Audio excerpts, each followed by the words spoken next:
Barbie Imperial, Skeptron nga ba? Yun, isang mapagpalang araw nga sa ating lahat yan mga kapatid.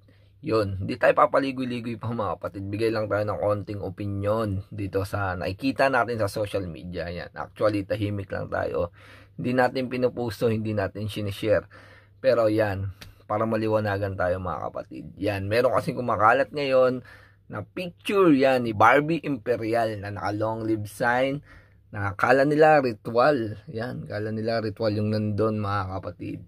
Yan, which is hindi naman talaga siya ritual. Siguro nagkataon lang na napalong live siya mga kapatid. Hindi po tayo sure at wala pa po tayong patunay na tunay na kapatid itong si Barbie Imperial. Yan, sa mga kapatid natin dyan, alam ko, tulad mo, tulad ko, yan, sana mapapasana all tayo. Yan, sana nga assist natin siya. Pero sa palagay ko lang sa ngayon, hindi siya kapatid yan. Gusto ko lang sabihin sa inyo mga kapatid, yan, natato yung nasa kanang kamay ni Barbie Imperial at hindi ritual. Yan, dami kasing kumakalat na larawan ngayon dito sa social media, kabila ang page yan, kabila ang post and share mga kapatid. Yan, pero we hope so yan. Sana, di ba? Isang karangalan yun, magkaroon ng kapatid ng Barbie Imperial. Gusto ko lang din sabihin sa inyo mga kapatid, na ang hand sign na ganito kapatid ay marami siyang meaning mga kapatid. Marami ring mga celebrities ang mahilig maganto, maganyan at maganto. Yan.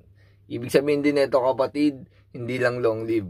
Yan. May ibig sabihin pa tong iba. Isa na ron ang I love you. Yan. Kaya sa mga kapatid natin dyan na mga mahilig mag-post ng kung ano-ano mga kapatid yan, siyasatin muna nating mabuti mga kapatid yan. Ulitin ko, napakaraming celebrities at mga kilalang personal ang gumagamit na itong hand sign na to. Yan, kaya sa mga kapatid natin dyan na nagpo-post ng mga fake issue mga kapatid yan, tigilan na muna natin mga kapatid hanggat wala pa tayong patunay. Yan, kaya sa mga kapatid natin sa Albay, yan, sa Albay, Bicol, yan, sana ma-actionan din to mga kapatid yan. Kasi may mga kapatid din tayo na sobrang interesado. Syempre yan, gusto rin nilang malaman ang legitimacy yan ng isang actress na Barbie Imperial mga kapatid.